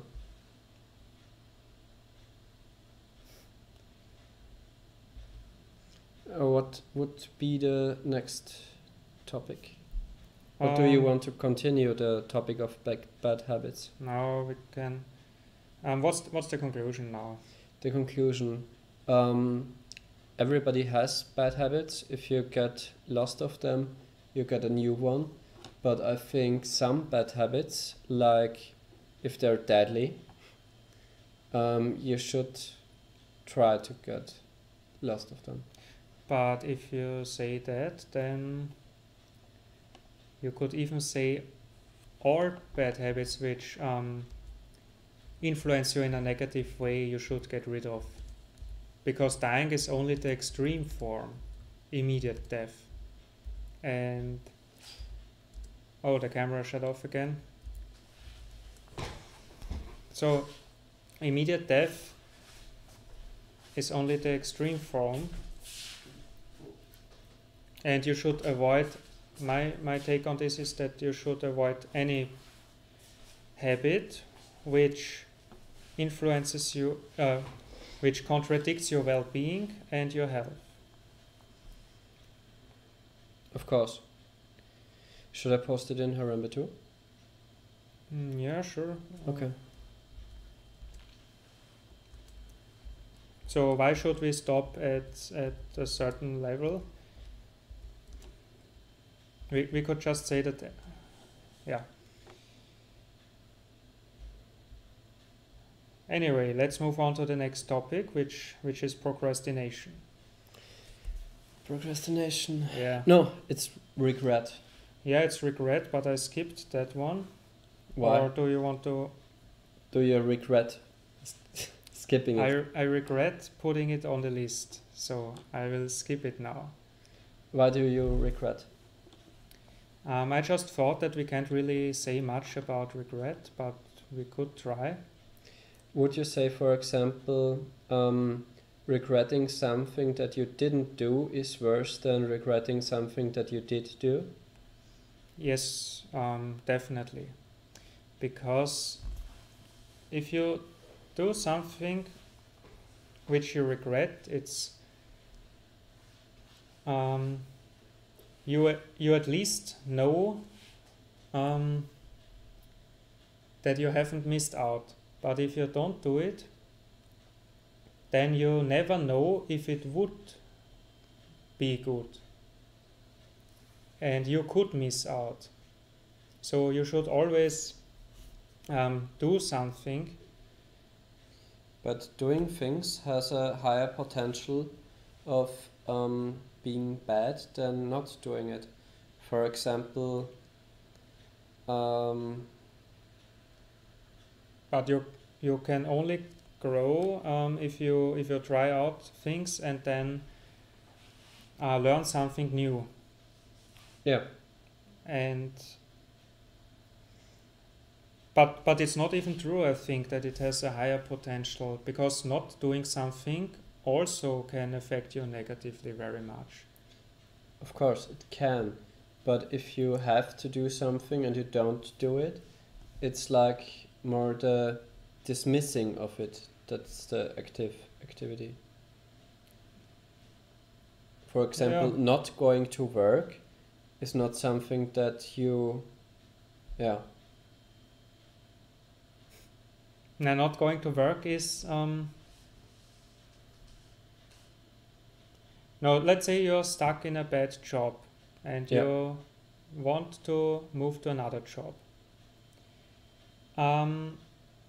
Then you should definitely, not immediately, but let's say if you're stuck for some time,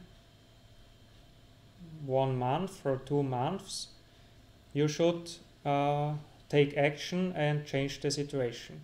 You should not fear about change and get stuck in the job you don't want to do for the rest of your life, of course. So that would be an example for when it's worse that you didn't do something, which is change the job and try something new, and then you regret afterwards. If you choose a new job, you could also regret it because you could see that it's also not for you. What has the higher potential of failing? I think to stick to the old job has less potential of failing because it just continues. But if you risk ending your old job and searching for a new one, there is the potential of not finding a new one or the new one being worse than the old one. So the potential of it being bad is higher, because if you stick with the bad things you at least know how bad they are. If you just try something new, it may be worse. Mm-hmm.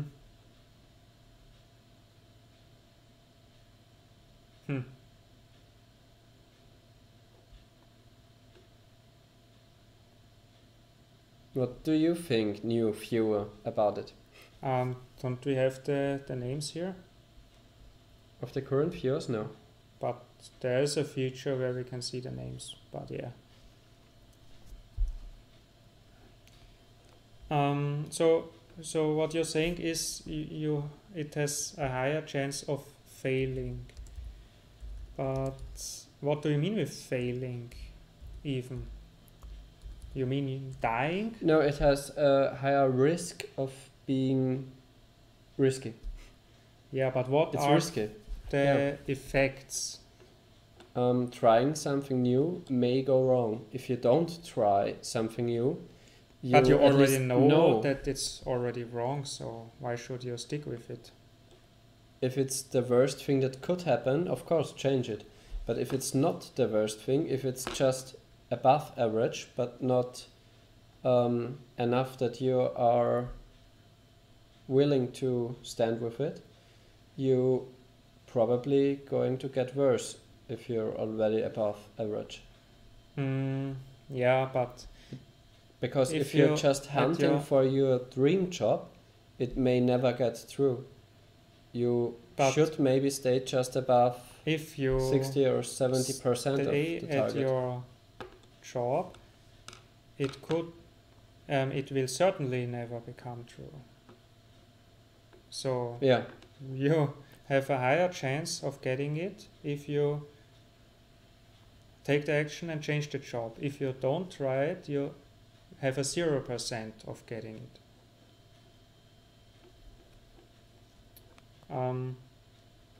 And if you're at your deathbed, I think you would regret it more that you stayed for 50 years in a job that you didn't want to do than when you tried, let's say, 5 different jobs and then got a job which was worse. But if none of the new jobs was as good as the first one, wouldn't you regret it even worse? Then your first job could not be that bad, actually.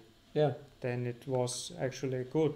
What I just think is, if you're above average, or let's say, because above average is not actually that good, but if you're just above, let's say, 80% of your target, Isn't that good enough? Or when Yeah, is sure. good enough? That's what your feeling tells you. If your feeling tells you you're happy with your job, then it's good enough.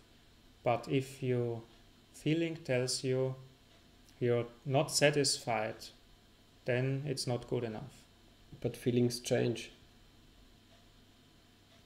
That's why you should You not. cannot quit every time you feel bad about something. Yes, definitely. That's why you should not make hasty decisions. So don't act immediately, but if for a longer time span, let's say 3 to 4 months, you feel not satisfied in your job, then it's the time to change, I think. How do you define satisfaction? Just the feeling of purpose. No, just feeling. It's basically just a feeling thing. If you feel well when doing your job, it's a good job. If you're not feeling well, or if you have negative thoughts, then it's not the right job probably.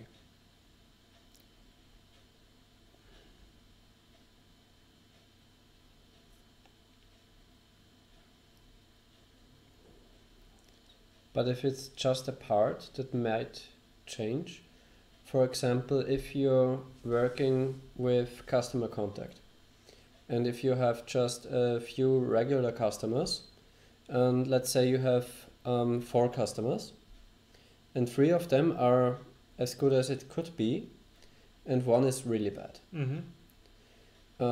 Should you quit the job or should you just sit it out and wait for this 1 bad customer to go?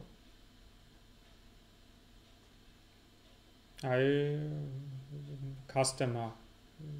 I would not interact with the customer anymore if that's an option. But if it's your job, what customer? If you don't have, if it's not your choice, but if it's the choice of your boss and he says you have to. Give me a concrete example because it depends from case to case. Like you're a programmer. Yes. And you have these 4 projects. 4 projects. And 3 of these projects you really like, but the 4th project always has problems or it always changes. You have just 1 week, the customer says he wants everything blue. And the next week he says, oh, everything is wrong, I want everything green. And you have to redo everything. Like this is the bad customer which always changes his mind and is not satisfying you. But every other 3 of the 4 are perfect. Okay, since 3 of the customers I work with are already perfect and just 1 of them is really bad, I would just work on the bad one. Try set up my mindset in a way that I'm not as upset with this customer anymore. That's what I would do.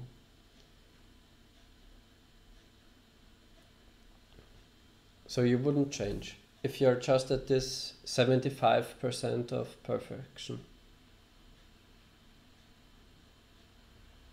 I would not change because that's actually really good if 3 customers are perfect. So 75% satisfaction is enough? No, because I will change my inner mindset and then the bad customer will not affect me as negative anymore. But can't you do that for everything? To a certain degree, yes.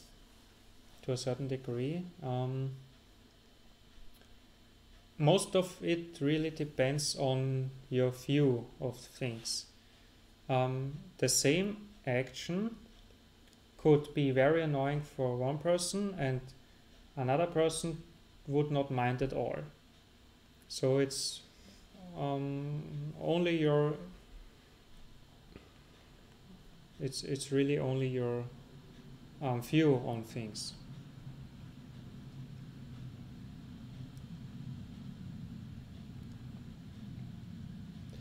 we just broke the 2-hour mark. Oh, that's good. And we have 6 more topics. And did we just talk about procrastination? No, regret. Yeah. So what's the bottom line of this? I'm actually not sure because you just first you started saying if you're not satisfied with your job, you should change. But after that you said if you can change your mindset to making it feel better, you should do that. So should you change or should you not change? I think they are not. I think both ways work, and you can even combine them. So both are valid options to better the situation. You could change the situation if you don't like it, or you could change the mindset about the situation, and both will have the result that you will feel happier. So I think that's the conclusion. So, but the one thing which you should not do, in my opinion, is stay with the situation and don't change and not changing your mindset, because then you will continue to suffer the same problem. But let's say it's just small things like everything about the job itself is perfect, but it's just little things like the coffee is always cold, you don't get a parking lot, just things like that. Same thing. Either choose the mindset, change the mindset, or change the job. Just change. But Either you cannot change your mindset to like cold coffee if that isn't your thing. Or you cannot change your mindset to not get a parking lot. I think. You could change the mindset about not getting the parking lot. You just either go by public transport and think it's okay to go by public transport, so that would be changing your mindset. But if that even takes longer? Yeah, either you change your mindset and think it's okay that it takes longer, or you change the job because you don't get the parking lot, or you accept the fact that you search for the parking lot very long, so that would also be again changing your mindset. Yes. Okay. So it's always... So accepting the bad things is also changing the mindset. Actually, it's not bad. Yeah, first it was bad for you. You said it was bad. But after changing your mindset, it's neutral suddenly. Or even... But if you just accept it and you still don't like it? That's also possible. Because then you don't... You're not upset about it anymore. You just say it's not the greatest that it takes me long to go to work, but you accept it, that it takes long. So you're not as upset anymore as previously.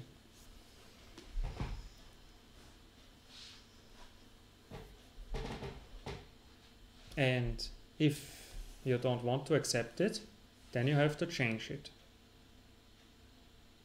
That would mean either you will get yourself a reserved space, a reserved parking space. Yeah, that could be one solution for the problem.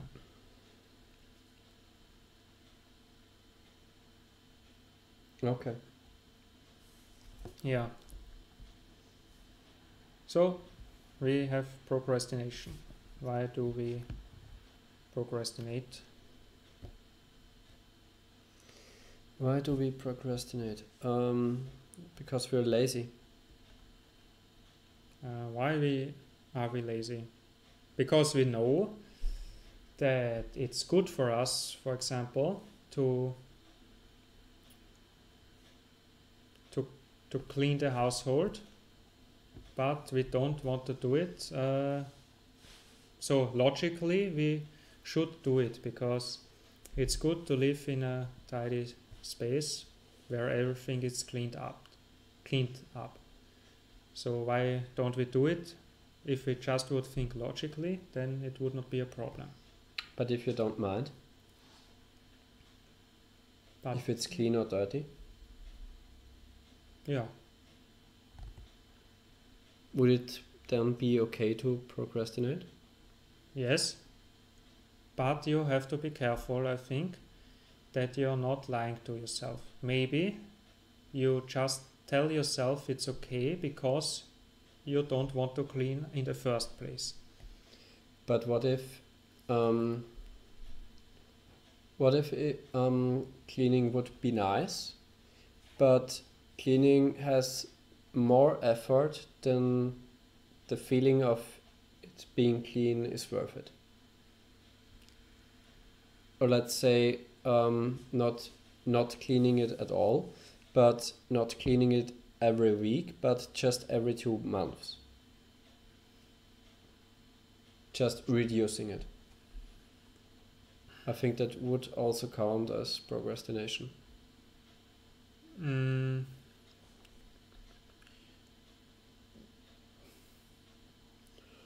Yeah, you have to think about what's reasonable and how you like your place to be.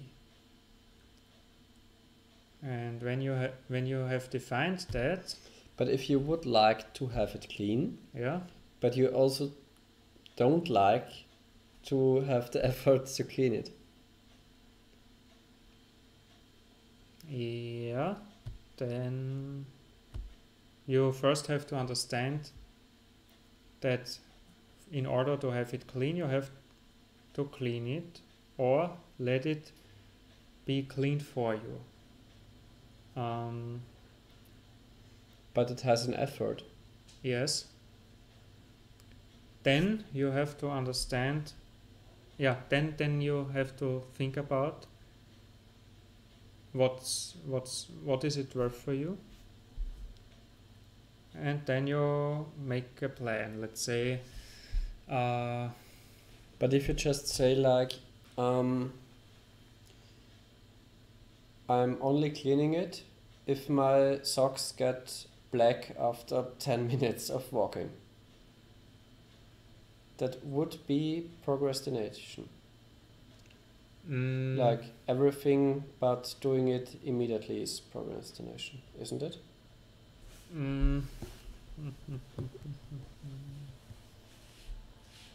No, you have to decide. Also, I think one has to decide for oneself how clean he wants to have it.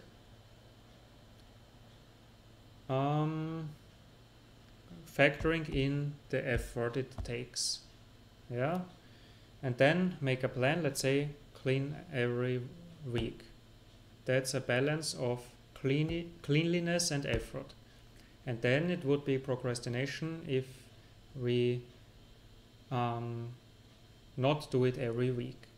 So when we set a plan logically, and if we don't follow it, then it's procrastination. That's how I would say it. Or like other example, like there's a new technology on the market which you like and which you want to spend more time on it, on trying new things and on developing it, and maybe make a business out of it later. But everyone around you just thinks you're playing and wasting your time because they don't see any effects on they see no results, and say it's a waste of time and you're just procrastinating with it. because you don't have any results. Are you procrastinating with it or aren't you? Like for example with a new technology like virtual reality. Like when you buy a HTC Vive and you say you want to use it to make virtual reality games and you want to sell them, but everyone around you just says, yeah, that's just childish playing. Then you have to investigate it for yourself, be really honest, and see why are you doing it. Are you doing it to procrastinate in other areas, to get distracted from other things, or are you really doing it because you like it? So if you really do it because you like it, then it's not procrastinating. It's my opinion.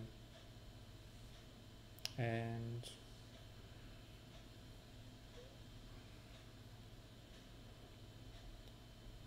yeah.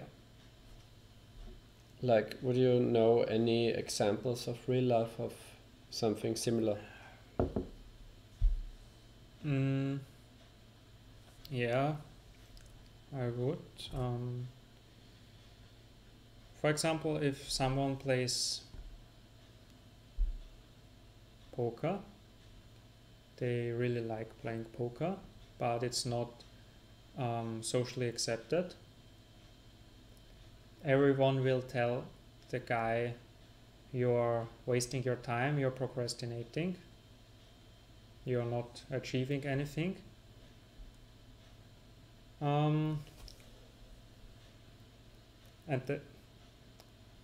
But the guy earns quite a good amount of money.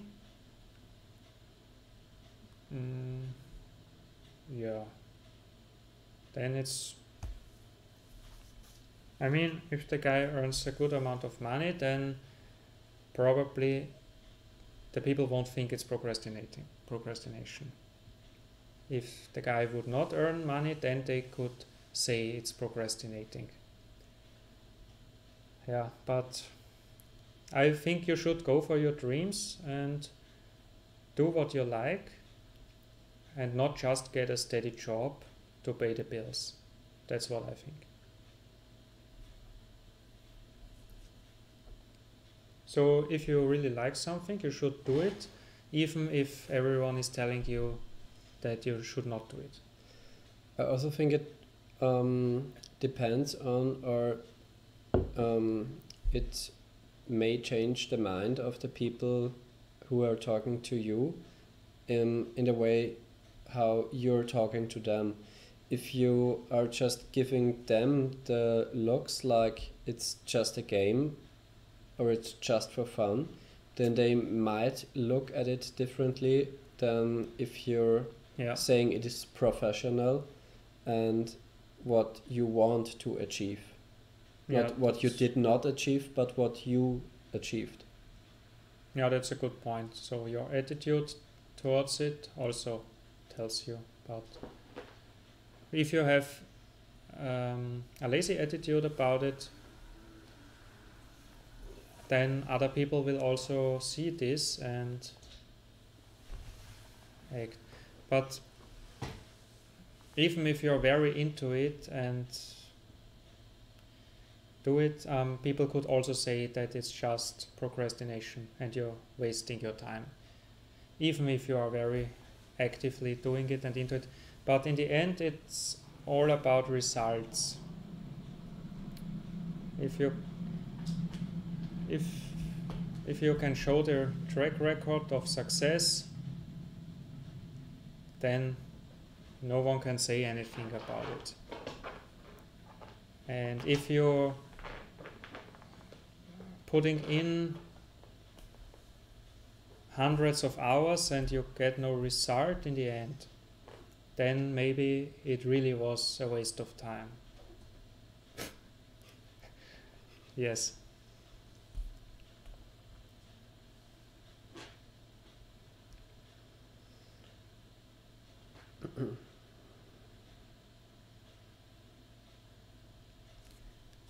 Yeah. So next point is intentions and life goals, but Yeah, we didn't could. we already cover this one? Kind of. Yeah, we covered it kind of. So maybe it would be a good point to wrap it up and leave the remaining topics for a second part. Yeah. I think that's better because I can't think clearly anyway now. It's getting late, almost 3 o'clock in the morning. Yeah. So let's just wrap this up. I think we had a few good talks here, a few good points. And if you liked it, follow us and subscribe for more parts. And yeah, we will see you then. Servus. Bye.